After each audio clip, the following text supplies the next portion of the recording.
Hawks Nation, what is going on? Welcome to another edition of the HawksFanTV Podcast. Hope you guys have been staying happy and healthy out there since I last saw you guys. Speaking of that, I do want to kind of apologize for not releasing some episodes over the last few weeks that I originally intended. I also intended, do that season recap as I said in the last episode, but due to some unforeseen circumstances, I wasn't exactly able to get those episodes out. One of the bigger reasons, as you guys can see tonight, it is only me. That is because what was very hopingly my permanent co-host Arian is his schedule's just a little too hectic right now with his work, and he's actually the head editor of all the articles on HawksFanTV as well. So he kind of had a lot on his HFTV plate as it was. So currently in the process of looking for a new co-host. I do believe I found one, so he should be on here soon. But at least for this episode and maybe the next couple, it will be just me. But wanted to apologize. I know in this industry a lot is weighted on consistency, and I want to be sure that you guys know that we're a consistent source for Hawks news and Hawks content here at HawksFanTV. So do apologize for that, but we'll get on track going forward. So yeah, guys, as I mentioned, well, actually, I don't think I have mentioned yet, but this episode will, for the most part, just be a draft preview. I got a few guys that got a little bit of analysis of them and what I would want to see out of them if they were in a Hawks uniform. So I'll go over that a little bit later. Lemon Pepper Lou also announced his retirement this last week, so I'm going to go over some of my favorite Lemon Pepper Lou Will Hawks moments booming out of the South Gwinnett. So and also going to go over what it means for Trae to be in LA on Father's Day. I smile when I say that because I don't think it means nothing. I don't think it means a ton either, but I don't know if it means nothing. So yeah, just happy to be back in it, guys. And we'll definitely have these episodes coming a little more consistently going forward. So appreciate the support as always. And yeah, we'll go ahead and get into it, guys. So as I just mentioned, Lemon Pepper Lou Williams, booming out of South Gwinnett, from Atlanta, went straight to the league. Some people thought that was a mistake locally, but they were proven wrong. Lou, obviously, I don't think he will be remembered for his time in a Hawks uniform. Probably maybe the Sixers or the Clippers or whatnot. I don't know if he'll be remembered as an Atlanta Hawk, but I know the Hawks fans will always remember Lemon Pepper Lou in a high regard. So we'll kind of go over some of my favorite moments with him. I'll kind of just go descending. These aren't exactly ranked 1 through 3. We'll just go the most recent to the latest one. So, the most recent favorite Lemon Pepper Lou moment definitely has to be the first career playoff start versus the Bucks in 2021 in the Eastern Conference Finals. He obviously ended up getting that start because Trae got injured. Not going to talk about that at all because I could go off on that. But Lou stepped up, man. He dropped 21 points, had 8 assists. Was 7 of 9 for shooting, so incredibly efficient. Got the job done when he did try and get the job done. And that was a huge victory for the Hawks. It ended up not being much for us, but I got to admit at the time for us to pull off a win like that. If you guys remember, Cam Reddish had a big game too. I'm pretty sure Bogey had a pretty big game as well. My faith and hope in the Atlanta Hawks was sky high at that point. I don't think I was alone, but I honestly thought that was such a sign of just championship pedigree out of this team. So was a little bit wrong on that one, and that's okay. It is what it is. But that moment, there were a couple big shots. I know he hit that 3 late. It was just a moment in time that it's a moment I wish I could have back and just hold on to.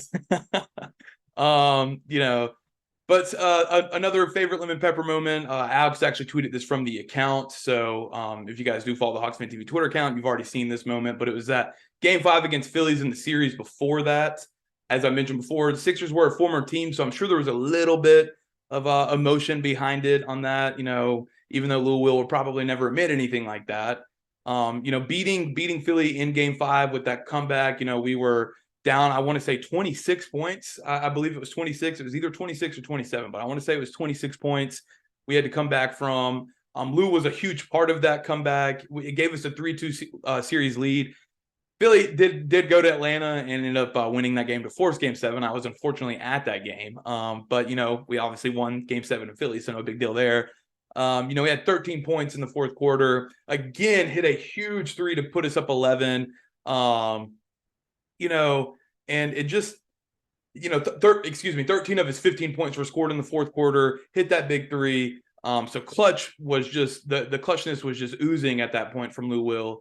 It was just a game, just like the next series against the Bucks, where it was just a moment in time of, I got to be honest, the fact that we got those moments from Lou Will when he got brought here, he contemplated retirement when that Rondo trade happened. I think he was openly admitted he didn't really want to come play for a rebuilding Hawks team at that point in his career. I know without a doubt the fact that the Hawks were able to get to the Eastern Conference Finals two games away from the finals. He definitely realized that this was a great decision for him. So, I think that 2021 year, I hold on to it dearly. I wish it would have ended in a championship so we could hold on to it even more dearly. But it was still an amazing run, and Lou Will was a huge part of that run. So forever grateful for Lou Will with that one. And my third favorite moment, again, not necessarily ranking these, it was just one that happened when he was in a Hawks uniform the first time, was actually back in 2014. The Hawks were playing the Heat towards the end of the season. If for those of you who may not remember, Hawks were actually the 8th seed that year. We had been in the playoffs the previous 6 seasons. We actually had the longest streak going into that playoffs in the Eastern Conference. We had to win, I want to say 6 out of our last 8 games to make it. And we did. And one of the teams that we beat in that, 6-game time frame was the Miami Heat, who at the time had LeBron James, Dwayne Wade, Chris Bosh. Well, Lou Will said, no problem for me. He dropped 23 points to send the Hawks to the playoffs. That was kind of the clinching game to send us to the playoffs for the 7th straight season. As I just mentioned, that extended our longest streak. That was a streak as a Hawks fan. I got to admit, the only team in the league that had a longer streak at us at that current time was the San Antonio Spurs. So that was that. I took a lot of pride in that record as a Hawks fan. So. There were a couple notes that were just amazing about that. Obviously we beat the Heat when they're, one of the biggest super teams ever in NBA history. But the team that we actually knocked out of the playoffs were the New York Knicks. So I always thought that was awesome. The Knicks fans have been hating the Hawks for a while now. And 2014 also was Coach Bud's first year. So just a strange year in Atlanta Hawks history, but we somehow still made it to the playoffs. We won a couple games against the 1-seed Pacers. That was when, they were kind of at their height with David West and Paul George and all those guys. So, not a shock that we didn't pull that off, but, still nonetheless, Lou Will dropping those 23 points against, a very, very talented Heat team to send the Hawks to the playoffs. In a year where, we did have a losing record. We probably didn't necessarily deserve to be in the playoffs, but 8 teams make it, and we fought for that 8th spot and made sure those New York Knickerbockers didn't make it. So gotta love it, man. So Lou Will, I doubt you will ever hear this, but if you do, my man, thank you for your time in Atlanta. You are a legend in Atlanta. You're a legend anywhere in Atlanta, whether that's State Farm Arena or Magic City. So we love you in Atlanta, and thank you for what you did for us as Hawks fans. Okay, so moving on to the second little story. I'll keep this one kind of short and sweet because I don't want to think too much into it. But as I mentioned in the intro, I don't think it means nothing. And that is that Trae was in LA on Father's Day. So the Father's Day, I don't think that necessarily matters. It is a holiday, sure. It's his first Father's Day. You would think maybe he would want to be spending it at home or maybe even somewhere like Norman, where he's from, Norman, Oklahoma. But it being spent in LA, this is where I don't think it means nothing, is that he knows, man, these younger athletes are tapped in when it comes to social media and what is being said about them. Trae knows about the rumors to him to LA and, him being one of Rich Paul's clients, Clutch Sports and all that. The rumors have been there for a couple seasons now, and it seems like this season they got at their absolute strongest. So I got to be honest, man. I don't think that Trae Young won't be in Atlanta Hawks uniform next season or even the season after that. But to feel like he's kind of trolling us in a way, like Hawks fans, I gotta be honest, man. I was like, okay, I guess, man. Because I mean, let's be real, guys. It's not just some innocent trip to LA, you know. I mean, um, it's the city that he's been rumored to be going to for a while now, and with the the Suns just getting better, the Nuggets just won a championship. LeBron is clearly going to be going for that fifth ring. So I think you have to be dumb to think that's not something LeBron is going to be going for. So I mean, why wouldn't he want a Trae Young, running his offense as at the one? So I don't think it means nothing, but I also don't think it means that he is going to be a Laker. I just think maybe he was just trying to have some fun with us. I don't know. Hopefully that's all it was. But yeah, so like I said, I'll keep that one short and sweet. I don't think there's too much to read into that, but I don't know. It could be something we look back on and we're like, oh wow, yeah, I guess that did mean something. So, but truthfully, it more than likely means nothing, and probably just his way of having a little bit of fun with us Hawks fans. So I see you, Trae. I see you. Just don't scare us, man. Just don't scare us. But yeah, like I said, I'll keep that one short and sweet. Before I go into the draft preview, though, want to go ahead and let you guys hear our message from our guys over at Firmament Solutions. When you need quick, effective, and accurate data cabling services, call Firmament Solutions. We care about your network infrastructure. Our services are white labeled, so you get the contracts. We provide the services. Our expertise includes low voltage communication, networking, electrical, physical security, and life safety equipment. We're industry leaders, providing 24-hour service coverage. So we ask, when is the best time to have one of our certified technicians assist you? All right. Sounds good. We love hearing from our guys at Firmament. Again, if this is something that you may need for your personal life, or maybe your small business, or your business that is growing even, definitely check those guys out. They offer a great service and could definitely help you out with whatever you're trying to accomplish. So now we'll go into the draft preview. As I mentioned, I have a few guys that I have in mind. One of them I don't think will be available. I'll start with him. I don't think he'll be available at 15, but I also have heard that the Hawks are rumored to be trying to move up in the draft. So with that being said, it could be because we're kind of eyeing this guy. I'm not exactly sure. I'll be honest. With us eyeing him, I'm going to say his name in a second. With us eyeing him, it's. I think it's clear that we're trying to improve something that we haven't had. And the first player on my list is Mr. Gradey Dick, the 6'8", 205-pound guard from University of Kansas. This guy is. I don't think you can say hands down, but he is the best shooter in his class. And that's why I just prefaced it with that. That's something that the Hawks need, man. I was one of those people that I won't say stupidly, but I did think that Trae Young was going to be a little more like Steph Curry offensively, just in the sense of like his shooting percentage and his 3-point range and his just all his percentage. And it's not quite the same, and that's okay. But Gradey would definitely bring this element of shooting that we don't really have right now. He would be a defensive liability, as he is a little thin. I think he's got some body types of kind of like the Chet Holmgrens out there, where it's like, yeah, he's 19 years old, he's 19 and a half, he'll bulk up a little bit. With that being said, I do think on the defensive end of the floor, he is definitely a little tenacious. So, I with that being said, I think there is some potential there. I can kind of pair that to our star in Trae Young, that I don't think anybody's ever said that Trae doesn't try on defense. He just, is a small guy and can do what he can, right?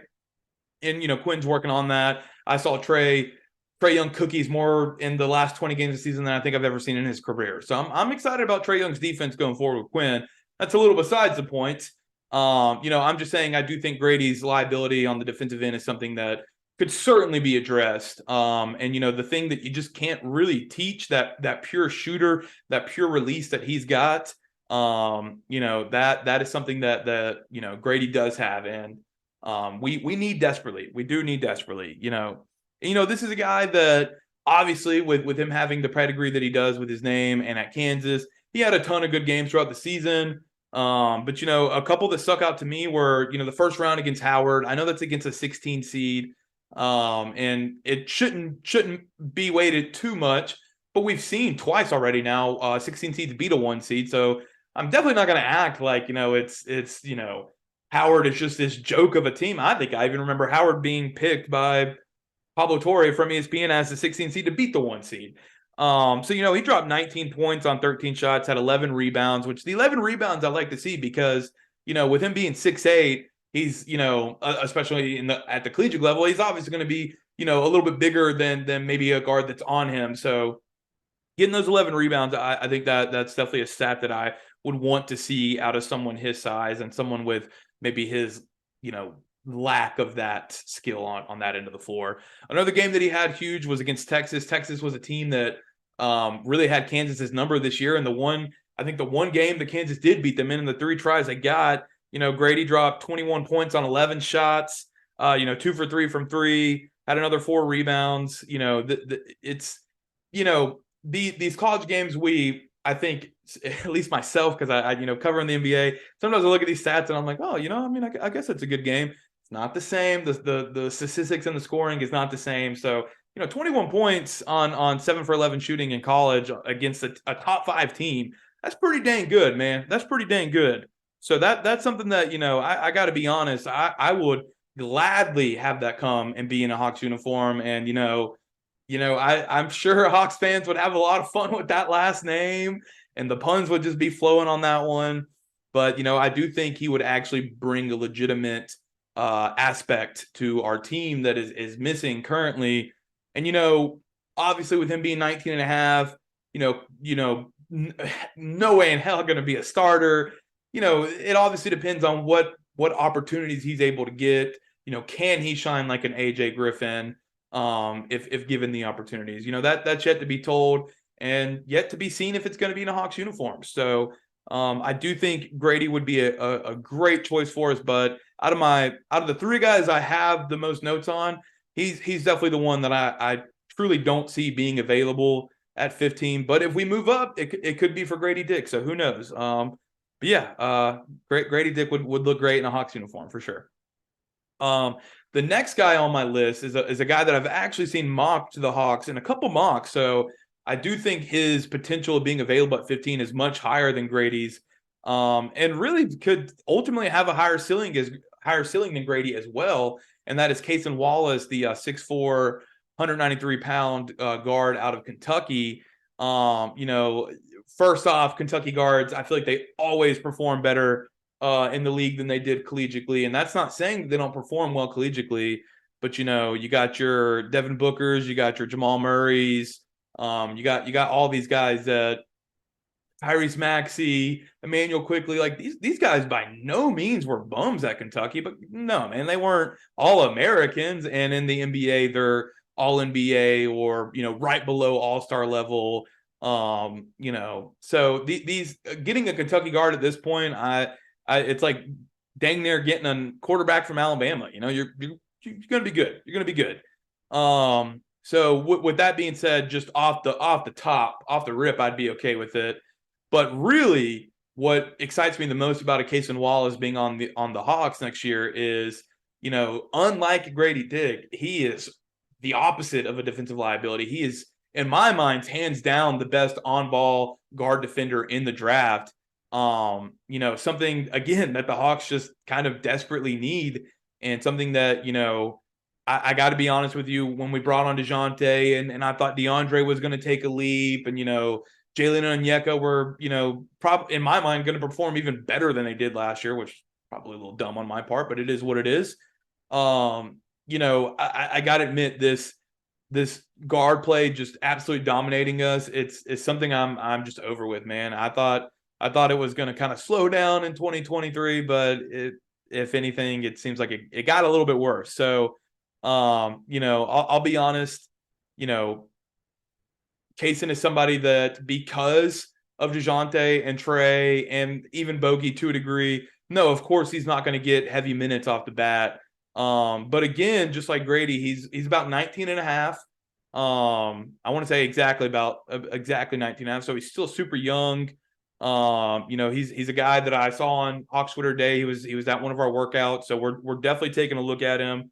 And just like Gradey, guy had some huge games in college. I mean, any of these guys going in the first round had some big games, but some stick out to you more than others. And Cason is definitely one of those.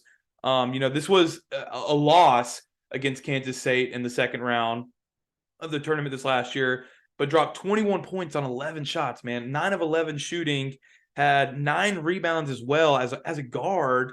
And he fouled out. So, I got to be honest with you. I don't remember exactly when he did foul out. I'm sure it was later in the game. Point being, though, man, he didn't even play the full game. And, it's dude is insanely talented. Whoever ends up getting him, I do think it's going to be, a pretty quick adjustment for Wallace, because I feel like defense is something, we saw it out of Davion Mitchell kind of like right off the bat. Like, I feel like defense is just something that, it's not necessarily something you have to like learn, the nuances or whatever. And I'm sure there are nuances to it. I'm more so just getting at, just get out there, get on your guy, defend him like you always have since grade school. And, I think Cason Wallace will look like a Davion Mitchell from the get-go, where it's like, man, this guy can play some defense. So Cason Wallace is definitely somebody that I'm really looking out for. As I mentioned, had big games. There was one that stuck out to me as well. Dropped 27 points against Florida AMU in the beginning of the season. 10 of 15 shooting and 9 assists. Like, I mean, the dude can fill up a stat sheet and can shut down your best player. Your best guard at least. So the Cason is somebody that I got to be honest with you, maybe even more so than Gradey.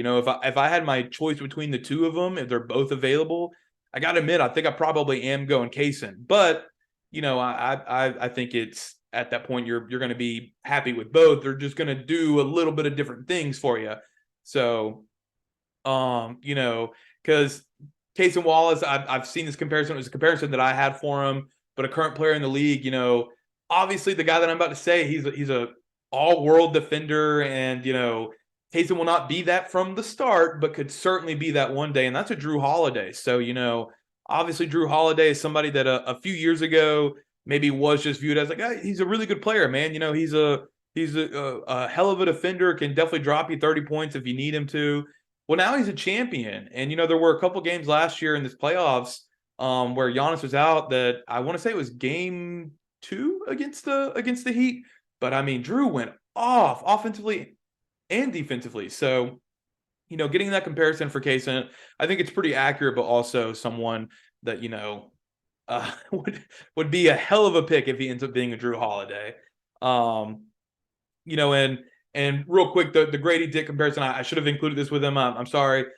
I'll steal this one because it's the one that I've seen everywhere, and I do think it's the best comparison. I don't know about the mental aspect. Maybe he's got a little bit more of that than I've realized, and I just got to do a little deeper research on him. But, that's Reggie Miller, the player comparison for Gradey Dick. So I actually grew up a huge Reggie Miller fan.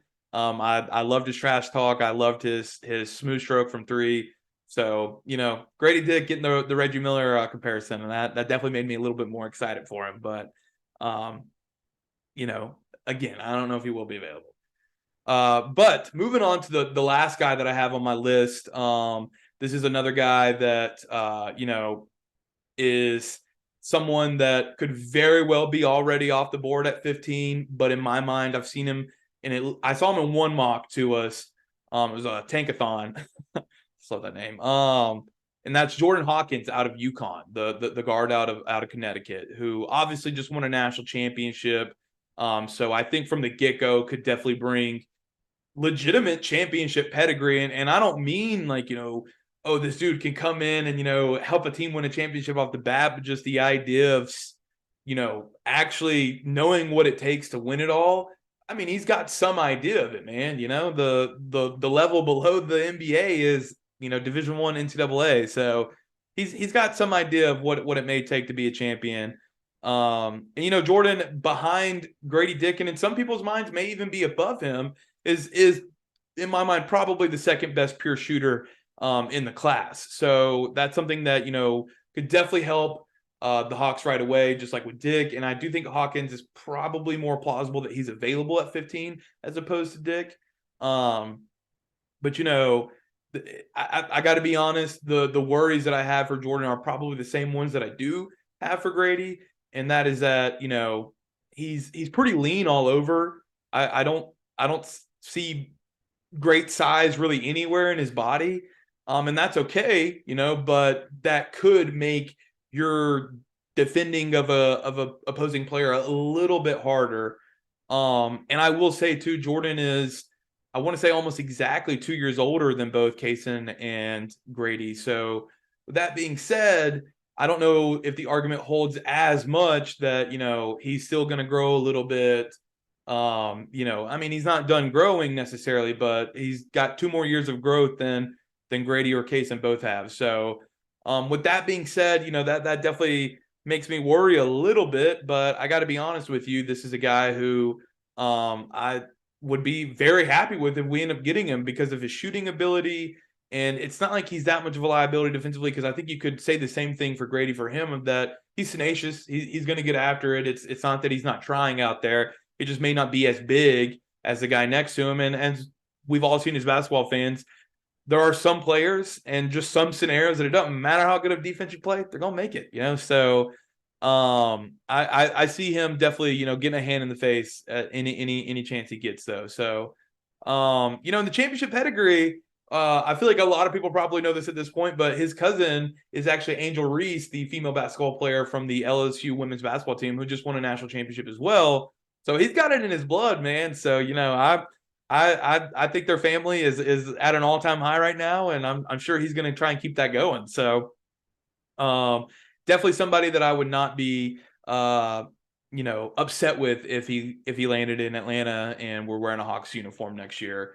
And someone that I could kind of compare Jordan Hawkins to, I would probably say on his best day is probably compared to someone like a Mikal Bridges, and on his worst day, probably like a Max Strus. No disrespect to Max Strus if you're ever hearing this, but Max Strus, you are not as good of a player as Mikal Bridges. I think that's just a fact at this point.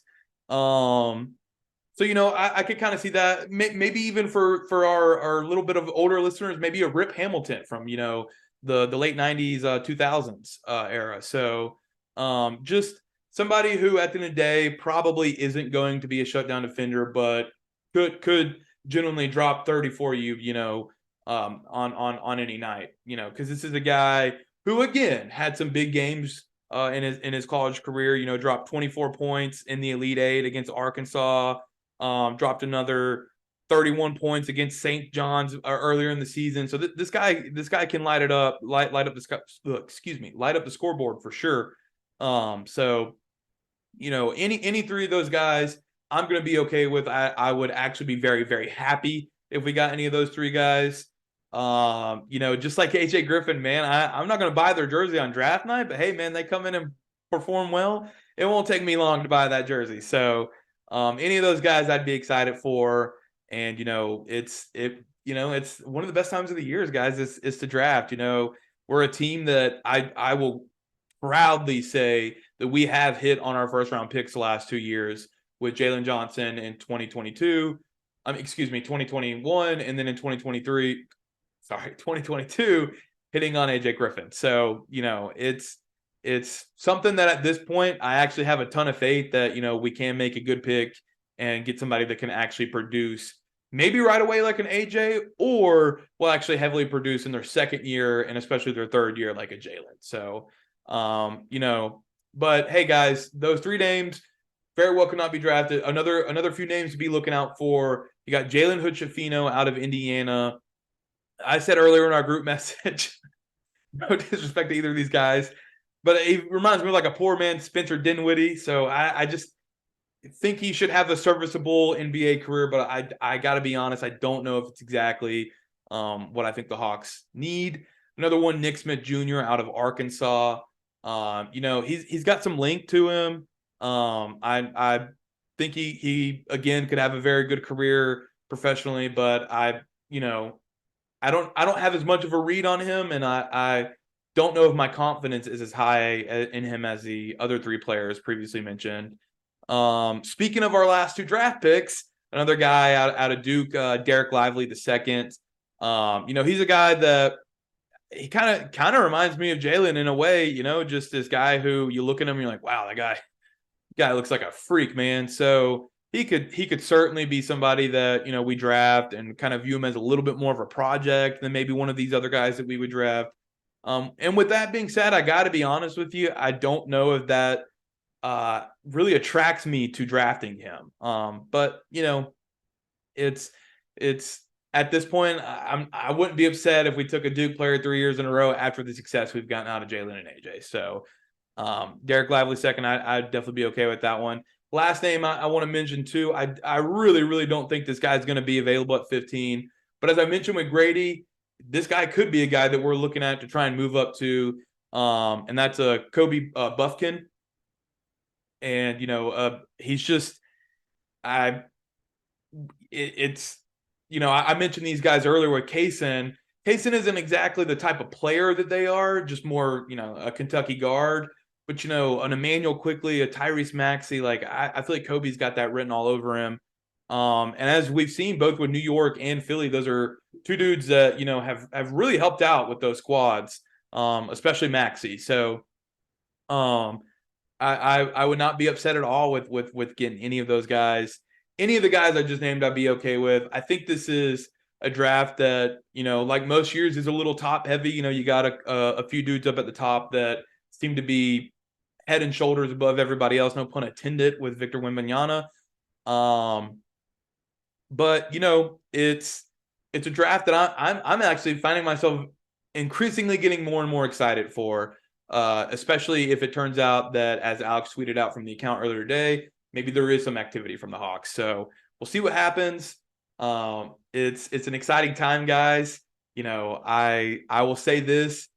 Try to take everything with a grain of salt that you're hearing right now. There's going to be a ton of rumors. There's going to be a ton of stories from, Twitter accounts that you're like, who is this guy, or what are they saying? Like I said, take everything with a grain of salt right now, but some roster shakeup should be happening with this team.